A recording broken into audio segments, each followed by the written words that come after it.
বিসমিল্লাহির রহমানির রহিম। প্রিয় দেশবাসী, আসসালামু আলাইকুম। সারা দেশে তীব্র তাপদাহ, অসহনীয় লোডশেডিং আর তীব্র পানির সংকট দেশের জনগণকে দেখিয়ে দিয়েছে, জানিয়ে দিয়েছে জলবায়ু পরিবর্তনের নেতিবাচক পরিস্থিতি মোকাবেলায় বাংলাদেশ কোনো কার্যকর উদ্যোগই গ্রহণ করেনি। এই সংক্রান্ত বক্তব্যের শুরুতেই আমি একটি ঘটনার কথা উল্লেখ করতে চাই। আপনাদের অনেকেরই নিশ্চয়ই মনে আছে, দুর্নীতিবাজ হাসিনার পৃষ্ঠপোষকতায় আওয়ামী লীগ নেতা মখা আলমগীরের নেতৃত্বে একটি আওয়ামী চক্র 2013 সালে ফার্মার্স ব্যাংক নামে একটি ব্যাংক প্রতিষ্ঠা করেছিল। লুটপাট আর টাকা পাচারের অন্যতম নিরাপদ এই ব্যাংকে 2015 সালে জলবায়ু তহবিলের প্রায় 600 কোটি টাকা সরিয়ে নেওয়া হয়েছিল। আজ পর্যন্ত সেই টাকা জলবায়ু তহবিলে ফেরত দেওয়া হয়নি। জলবায়ু মোকাবেলায় খরচ না করে জলবায়ু তহবিলের টাকা কেন মখা আলমগীরের ব্যাংকে সরিয়ে নেওয়া হয়েছিল? প্রিয় দেশবাসী, এই প্রশ্ন আমি আপনাদের কাছেই রেখে যাচ্ছি। প্রিয় ভাই বোনেরা, বৈশ্বিক জলবায়ু পরিবর্তনের ফলে সবচেয়ে বেশি ঝুঁকিপূর্ণ দেশগুলোর অন্যতম বাংলাদেশ। সুতরাং তাপদাহ কিংবা দাবদাহ যাই বলি না কেন, এর পেছনে বৈশ্বিক জলবায়ু পরিবর্তনের প্রভাব রয়েছে বটে, তবে হঠাৎ করেই কিন্তু এমন পরিস্থিতির উদ্ভব হয়নি। বৈশ্বিক জলবায়ু পরিবর্তনের নেতিবাচক প্রভাব মোকাবেলায় ঝুঁকিপূর্ণ দেশগুলো নানা রকম প্রস্তুতি নিয়েছে, আর বাংলাদেশ জলবায়ু টাকা লোপাট করার জন্য ফার্মার্স ব্যাংক বানিয়েছে। দুর্নীতি, লুটপাট, টাকা পাচার শেষে নাম পরিবর্তন করে ফার্মার্স ব্যাংক বিলীন হয়ে গিয়েছে পদ্মায়। পদ্মা নাম ধারণ করা ব্যাংকটি এখন আবার নতুন করে এক্সিম ব্যাংকের সঙ্গে বিলীন হচ্ছে। একের পর এক নাম পরিবর্তন হচ্ছে, কিন্তু ফার্মার্স ব্যাংকে সরিয়ে ফেলা জলবায়ু তহবিলের শত শত কোটি টাকা আদৌ কি আর ফেরত পাওয়া যাবে? প্রিয় দেশবাসী, জলবায়ু পরিবর্তনের ঝুঁকি মোকাবেলায় জলবায়ু পরিবর্তন trust, Bangladesh climate change resilience fund কিংবা গ্রিন ক্লাইমেট ফান্ডে দেশি বিদেশি উৎস থেকে জমা হওয়া হাজার হাজার কোটি টাকা লোপাট করে নিয়েছে আওয়ামী লুটেরা চক্র। জলবায়ু তহবিলের টাকা মানেই যেন আওয়ামী লুটেরাদের লুটপাটের নিরাপদ খাত। বাংলাদেশ জলবায়ু তহবিলের টাকা খরচ করে নেওয়া এমন একটি প্রকল্প খুঁজে পাওয়া যাবে না যেখানে লুটপাট বা দুর্নীতি হয়নি। জলবায়ু তহবিলের ফান্ড পরিচালিত কমপক্ষে 60টি প্রকল্পের ব্যাপারে টিআইবি অনুসন্ধান চালিয়েছে এবং টিআইবি প্রতিটি প্রকল্পেই দুর্নীতির পুকুর চুরি খুঁজে পেয়েছে। জলবায়ু তহবিলের টাকা লুটপাটের দিকে নজর থাকলেও জলবায়ু মোকাবেলায় বিনা ভোটে সরকার কার্যত কোনো কার্যকর উদ্যোগই গ্রহণ করেনি। অতিবৃষ্টি, অনাবৃষ্টি, খরা, বন্যা, জলোচ্ছ্বাস নানা বিষয় তথ্য পেতে একটি আধুনিক কৌশল ও যন্ত্র নির্ভর আবহাওয়া বিভাগ অনিবার্য।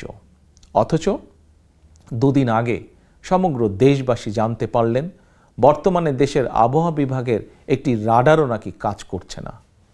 তাহলে প্রিয় দেশবাসী, কিসের উন্নয়ন? যে উন্নয়নের গল্প আমরা এতদিন শুনলাম, কার উন্নয়ন? কাদের জন্যই বা উন্নয়ন?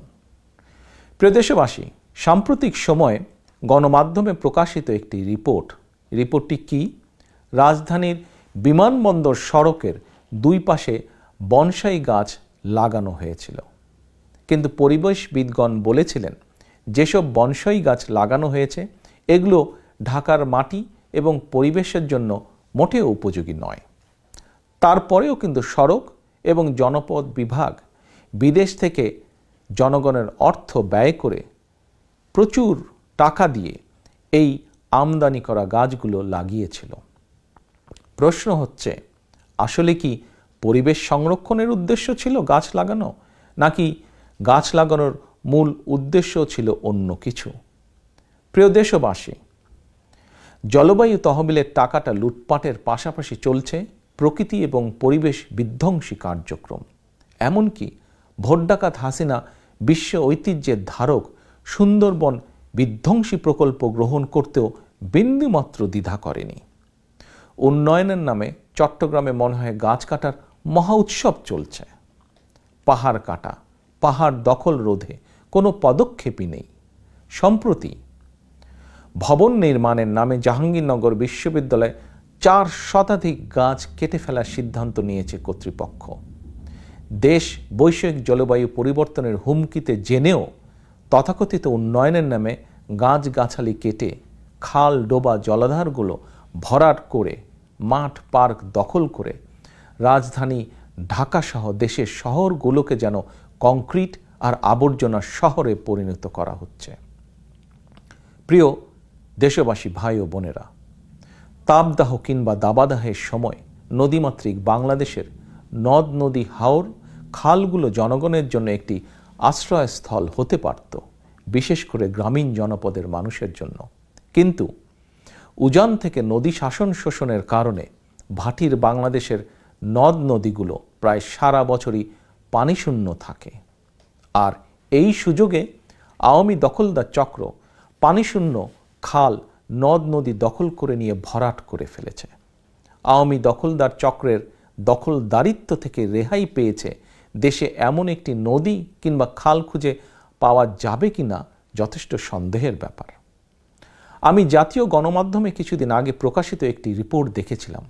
রিপোর্টটিতে উল্লেখ করা হয়েছিল, বুড়িগঙ্গা, ধলেশ্বরী ও কালীগঙ্গা নদীবেষ্টিত কেরানীগঞ্জ উপজেলায় খাল ছিল কমপক্ষে 52টি।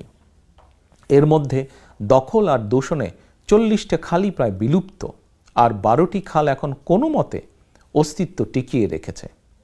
দখলদার হাসিনা আরও কিছুদিন যদি ক্ষমতায় থাকতে সক্ষম হয়, তাহলে দেশবাসী দেখবেন এই 12টি খালের অস্তিত্ব হয়তো আর খুঁজেই পাওয়া যাবে না।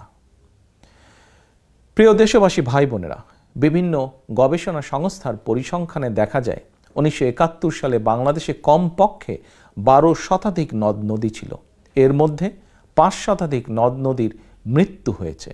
1974 সালে ফারাক্কায় বাঁধ নির্মাণের জেরে বাংলাদেশের নদ নদীর এই মরণযাত্রা শুরু হয়েছিল।